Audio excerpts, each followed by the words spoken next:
Claude Bourgex, Lucien. Lucien était douillettement recroquevillé sur lui-même. C'était une position qu'il lui plaisait de prendre.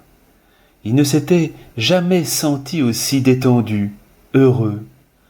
Tout son corps était au repos et lui semblait léger. Une plume, un soupir, comme une inexistence. C'était comme s'il flottait dans l'air ou peut-être dans l'eau. Il n'avait absorbé aucune drogue, usé d'aucun artifice pour accéder à cette plénitude. Lucien était bien dans sa peau, heureux de vivre. Sans doute était-ce là un bonheur un peu égoïste. Une nuit, le malheureux fut réveillé par des douleurs épouvantables. Il se sentit pris dans un étau, écrasé par le poids de quelque fatalité.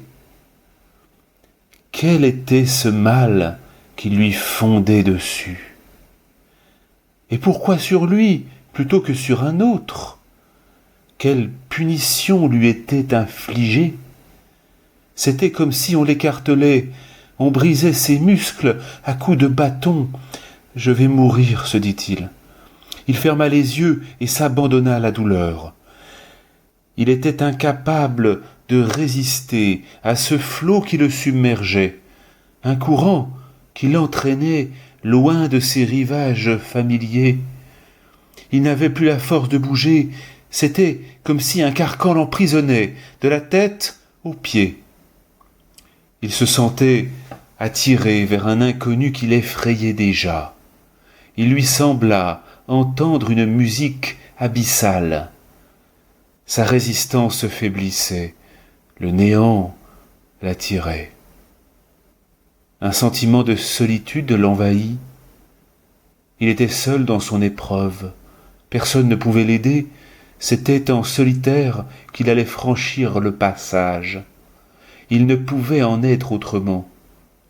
Ses tempes battaient. Sa tête était traversée d'ondes douloureuses. « C'est la fin », se dit-il encore. Il lui était impossible de faire un geste. Un moment, la douleur fut telle qu'il crut perdre la raison, et soudain, ce fut comme un déchirement en lui. Un éclair l'aveugla. Non, pas un éclair, une intense et durable lumière plus exactement. Un feu embrasa ses poumons. Il poussa un cri strident. Tout en l'attrapant par les pieds, la sage femme dit « C'est un garçon ». Lucien était né.